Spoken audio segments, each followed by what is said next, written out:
صلی اللہ علی محمد صلی اللہ علیہ وسلم۔ اعوذ باللہ السمیع العلیم من الشیطان الرجیم، بسم اللہ الرحمن الرحیم، والصلاۃ والسلام علی رسولہ الکریم۔ بخاری شریف باب الوضو، اور باب الوضو میں آج ہم 3 احادیث دیکھیں گے، 156 سے لے کے 158 تک۔ اور پہلی حدیث 156 جو ہے یہ ہے الوضوء مرہ مرتن، کہ اعضائے وضو کو ایک ایک مرتبہ دھونے کے بارے میں۔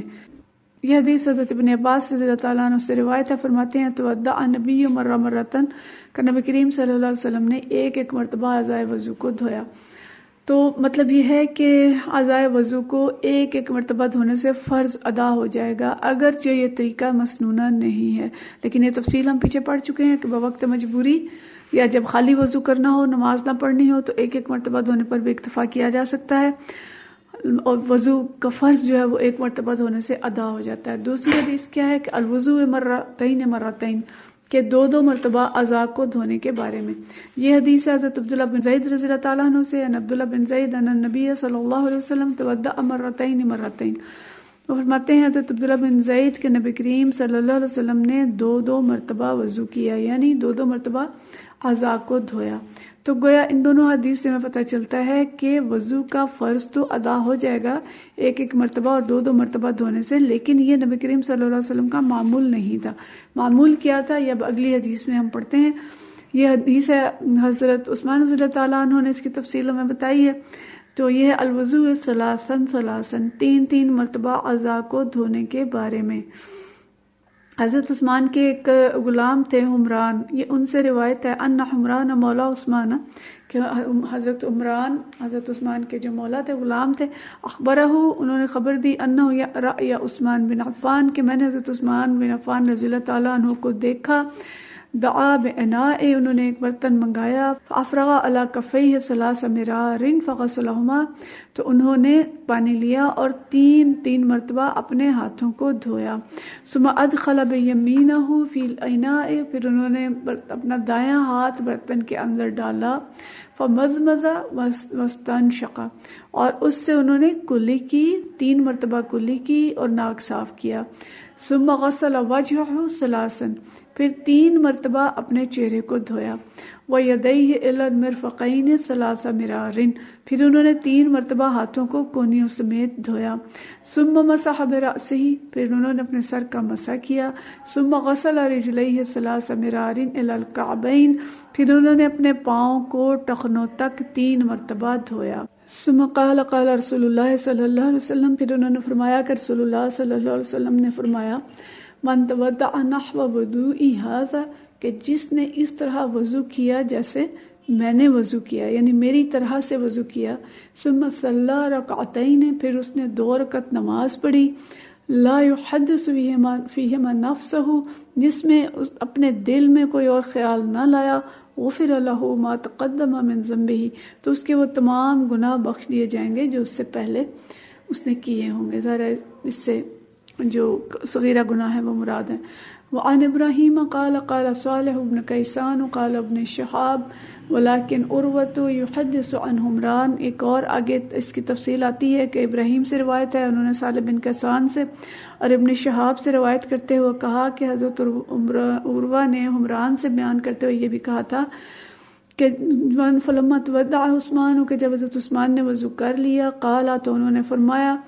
الا احدثکم حدیثا، میں تمہیں ایک حدیث بیان کرنا چاہتا ہوں،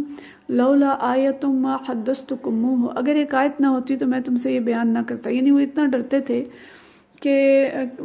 ایک بات اس سے ڈرتے تھے کہ کوئی بات ایسی منسوب نہ کر دے نبی کریم صلی اللہ علیہ وسلم جو آپ نے نہ فرمائی ہو، یعنی حدیث کے بیان میں بہت احتیاط کرتے تھے،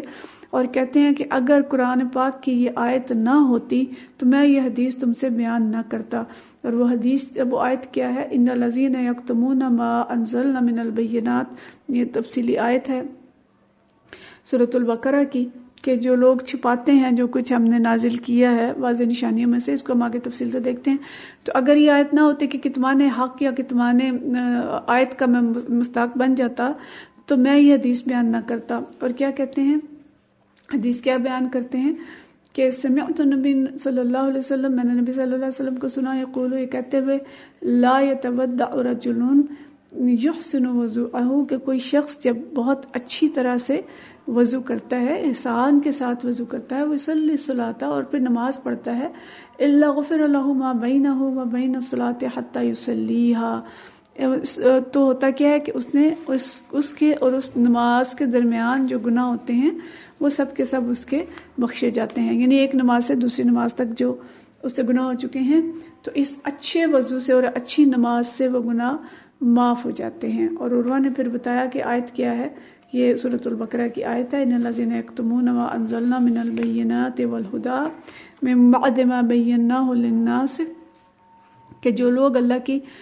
روشن کے ان تعلیمات کو چھپاتے ہیں، حالانکہ ہم انہیں سب انسانوں کے لیے اپنی کتاب میں بیان کر چکے ہیں، تو کیا ہوگا، اولئک یلعنہم اللہ ویلعنہم اللاعنون، تو ایسے لوگوں پر اللہ بھی لعنت کرتا ہے اور تمام لعنت کرنے والے بھی لعنت بھیجتے ہیں، یعنی کوئی بات جو معلوم ہے اس کو چھپایا نہ جائے اور اس کو دوسرے لوگوں تک پہنچایا جائے، یعنی دونوں ہی چیزیں بڑی اہم ہیں،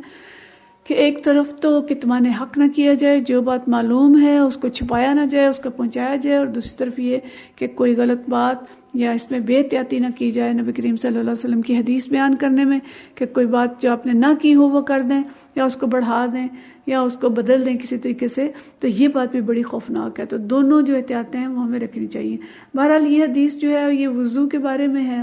اور وضو میں ہمیں تینوں احادیث پڑھ کے جو چیز اندازہ ہوتا ہے کہ اصل سنت یہ ہے جو حضرت عثمان رضی اللہ تعالیٰ عنہ نے بیان کی، اس کے ساتھ وضاحت بھی کی کہ وضو اس طرح سے کرتے تھے نبی کریم صلی اللہ علیہ وسلم کہ حضرت عثمان چاہتے تو بس صرف زبانی بیان کر دیتے، لیکن انہوں نے برتن منگایا، پانی منگایا اور بالفعل وضو کر کے دکھایا، یعنی یہ ایک اچھا طریقہ ہے کہ جس کو آپ کو دین سکھانا چاہتے ہیں اس کو عملاً کر کے دکھائیں، اور نبی کریم صلی اللہ علیہ وسلم نے سارا دین ہمیں بالفعل ہی سکھایا ہے۔ آپ صلی اللہ علیہ وسلم نے ہمیں صرف کتاب پڑھ کے نہیں سکھائی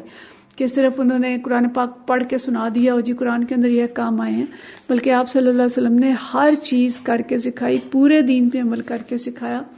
اور پھر فرمایا کہ جس طرح مجھے دیکھتے ہو اسی طرح سے عبادات کرو۔ حج کے موقع پہ یہ فرمایا، نماز ایسے فرمایا کہ جیسے مجھے نماز پڑھتے دیکھتے ہو ویسے نماز پڑھو۔ تو حضرت عثمان رضی اللہ تعالیٰ عنہ نے بھی عملاً کر کے دکھایا، یعنی اس میں یہ آتا ہے کہ لوگوں نے پوچھا تھا حضرت عثمان سے کہ آپ بتائیے کہ نبی کریم صلی اللہ علیہ وسلم وضو کیسے کرتے تھے، تو انہوں نے پانی منگایا اور پھر پوری طرح سے وضو کر کے دکھایا۔ اور ہم دیکھتے ہیں کہ پھر وضو کا کیا طریقہ انہوں نے سکھایا کہ پانی لیا، 3 مرتبہ اپنے ہاتھ دھوئے، پورے یعنی جو ہاتھ کی پچھلی ہڈی ہے وہاں تک 3 دفعہ ہاتھ دھوئے، پھر 3 دفعہ کلی کی، پھر دائیں ہاتھ میں ہی پانی لے کے ناک میں پانی ڈالا اور اس کو 3 دفعہ دھویا، یعنی اس میں مصنون یہ ہے کہ دائیں ہاتھ سے ناک میں پانی ڈالا جائے اور بائیں ہاتھ سے ناک صاف کیا جائے، اور پھر 3 مرتبہ کونیوں تک اپنے بازو دھوئے، پھر سر کا مسح کیا، اور پھر 3 دفعہ ٹخنوں تک پاؤں دھوئے، اور اس طرح سے پورا وضو اچھے طریقے سے کیا۔ اور پھر فرمایا کہ جس نے اس طرح وضو کیا، یعنی نبی کریم صلی اللہ علیہ وسلم کا یہ فرمان سنایا کہ جس نے اس طرح وضو کیا جیسے میں نے کیا ہے، یعنی نبی کریم صلی اللہ علیہ وسلم نے کیا ہے، تو اس کے بعد وہ 2 رکعت نماز پڑھے، یعنی تحیۃ الوضو پڑھے یا ویسے کوئی نفل پڑھے،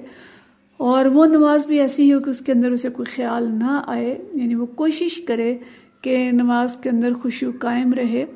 اور جان بوجھ کے کوئی ایسی باتیں اس میں نہ سوچے، اور اگر کوئی خیال آ جائے تو اس کو ہٹانے کی کوشش کرے، شیطان کا مقابلہ کرے، تو اس کا فائدہ کیا ہوگا کہ اس اچھے وضو اور اچھی نماز سے اس کے سابقہ گناہ معاف ہو جائیں گے۔ آگے ہم جب انشاءاللہ نماز کا باب پڑھیں گے تو ہم تفصیل پڑھیں گے کہ کس کس طرح سے بشارتیں دی ہیں نبی کریم صلی اللہ علیہ وسلم نے، لیکن یہ بھی بشارت ہے اور بہت بڑی بشارت ہے، لیکن بشارت کی شرائط کیا رکھی ہیں کہ اچھا وضو، تسلی سے وضو کیا جائے۔ ہمارے ہاں جو وضو کیا جاتا ہے اکثر دیکھا ہے کہ بس کھڑے ہوئے اور 5 منٹ میں وضو کر کے نکل آتے ہیں، جبکہ اچھا وضو 5 منٹ میں نہیں ہو سکتا،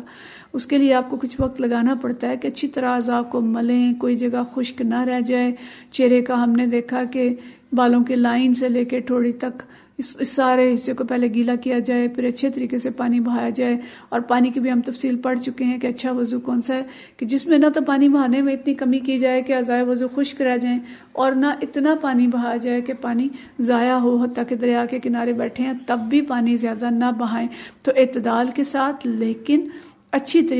طریقے سے اعضاء کو دھویا جائے. تو اس طرح کا وضو جب کیا جائے گا تو انشاءاللہ تعالیٰ اس کے ساتھ جب نماز پڑھی جائے گی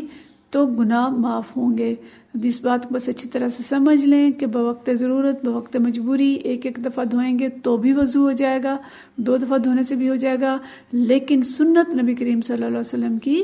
اچھی طرح سے احسان کے ساتھ دھونے کی ہے، اور جو بشارت خوشخبری دی ہے وہ اس طرح سے وضو کرنے پہ دی ہے. اور ویسے بھی اپنا نور جو کوئی بڑھانا چاہے، جتنا بڑھانا چاہے وہ اپنے وضو کے ذریعے بڑھا سکتا ہے.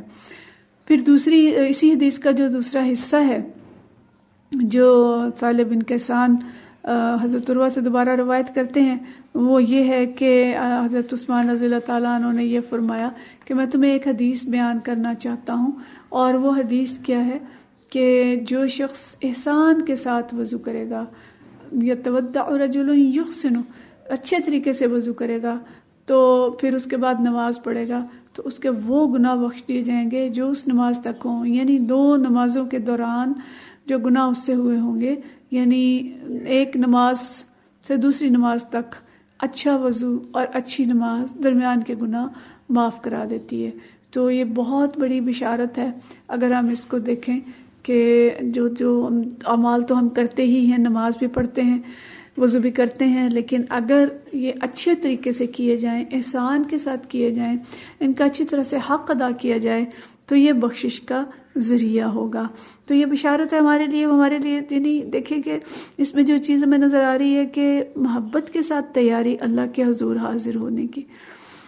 کتنی بڑی ہستی ہے جس کے دربار میں ہمیں حاضر ہونا ہے. اور ہم دنیا میں کیا کرتے ہیں کہ اگر ہم نے جیسی تقریب میں جانا ہونا ویسی تیاری کر کے ہم جاتے ہیں. ہاں، ہم نے کسی شادی میں جانا ہے تو ہم خوب تیاری کر کے، بہت اچھے کپڑے پہن کے اور خوب میک اپ کر کے اور اپنے مقدور بھر جو ایک دیکھیں گے ہم کس میں زیادہ اچھے لگتے ہیں اس طریقے سے جاتے ہیں. اسی طرح سے کالج کا ایک یونیفارم ہے، اداروں کا ایک یونیفارم ہے، ہر ایک کے لیے ہم تیاری کر کے جاتے ہیں. تو جب اللہ کے حضور حاضر ہونا ہے اور اللہ کی جناب میں کھڑا ہونا ہے تو اس وقت ہمیں کس شوق، کس ذوق اور کس محبت کی اور کس درجے کی تیاری کی ضرورت ہے. تو اس میں جہاں یہ ضروری ہے کہ ہمارے جو اعضاء ہیں وہ گندے نہ ہوں، وہ بالکل صاف ہوں. کوئی اگر بظاہر گندگی لگی ہے ہاتھ پاؤں منہ پہ تو اس کو اچھی طرح سے صاف کر لیا جائے. اور جو دوسری چیز ہمیں آتی ہے کہ نماز کے اندر کوئی خیال نہ آئے، گویا اپنے اندر کی جو گندگیاں ہیں، جو گندے خیالات ہیں یا جو ایسی چیزیں ہیں جو طبیعت کو مقدر کر رہی ہیں یا اس کی توجہ ہٹا رہی ہیں، تو ان کو بھی ہٹائیں اپنے سے. یعنی وضو جیسے باہر کی گندگی صاف کرنے کا نام ہے، تو نماز جو ہے وہ اندر کے بھی جو گندگیاں ہیں، جو خیالات ہیں، ان کو دور کر کے اور اندر اور باہر سے خالص ہو کے ہم اللہ کے حضور حاضر ہونے کی کوشش کریں. اگرچہ ہم فرشتے نہیں ہیں اور ایسا نہیں ہو سکتا کہ ہم 100% اس پہ عمل کر سکیں، لیکن ہمیں کوشش کرنی چاہیے کہ ہم اللہ کے حضور حاضری کو اہمیت دیں. حضرت علی رضی اللہ تعالیٰ عنہ کے بارے میں آتا ہے کہ جب وہ نماز کے لیے جاتے تھے تو کوئی ہتھیار وغیرہ کوئی چیزیں ہوتی تھیں تو ان کو ہٹا دیتے تھے کہ یہ نماز کے اندر خلل نہ ڈالیں.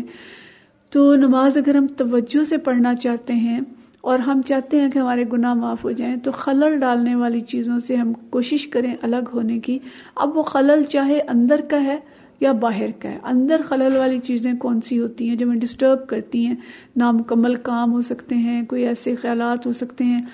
یا بہت ساری باتیں کر کے اٹھیں تب بھی دل کے اندر خشوع نہیں آئے گا. کوئی فلم ڈرامہ دیکھ کے اٹھیں تب بھی دھیان سارا وقت اس کی طرف رہے گا. اس موضوع پہ ہم انشاءاللہ آگے جا کے جب نماز کا عنوان آئے گا تو ہم تفصیل سے دیکھیں گے. لیکن بہرحال اس وقت ہم یہ سبق یاد رکھیں کہ ہم نے اپنے مالک کو راضی کرنا ہے، مالک کے حضور حاضری دینی ہے، اور وہ مالک خالص چیزوں کو پسند کرتا ہے، پاک اور مطہر چیزوں کو پسند کرتا ہے. تو ہم بھی کوشش کریں کہ بالکل پاک اور مطہر ہو کے اور اپنے قلب کو خالص جہاں تک ممکن ہو سکتا ہے خالص کر کے اس کے حضور حاضر ہوں اور اس سے بخشش چاہیں تو وہ بخشنے والا ہے، وہ بخشتا ہے، وہ غفور الرحیم ہے، وہ گناہوں کو معاف کرتا ہے۔ تو ہم اپنے وضو اور اپنی نمازوں پر غور کریں اور مشق کریں کہ ہمارا وضو بھی بہت اچھا ہو اور ہماری نماز بھی بہت اچھی ہو، تاکہ اللہ تعالیٰ ہم سے راضی ہو جائے۔ تو ان 3 حدیث کا ہم یعنی ایک تو شرعی مسئلہ سمجھ لیں کہ ایک دفعہ وضو فرض ہے اور 3 دفعہ وضو کرنا مسنون ہے، اور بہرحال طریقہ وہی ہے جو نبی کریم صلی اللہ علیہ وسلم نے سکھایا ہے۔ مسنون طریقے سے تمام اعمال کریں گے تو ان کی قبولیت بڑھے گی اور وہی بخشش کا ذریعہ ہوں گے۔ اللہ تعالیٰ ہم سے راضی ہو جائے، ہمیں دین سیکھنے اور سکھانے کی توفیق عطا فرمائے، اور جو کچھ ہم سیکھتے جائیں اس پہ بہترین طریقے سے عمل کی توفیق عطا فرمائے۔ وآخر دعوانا ان الحمد للہ رب العالمین۔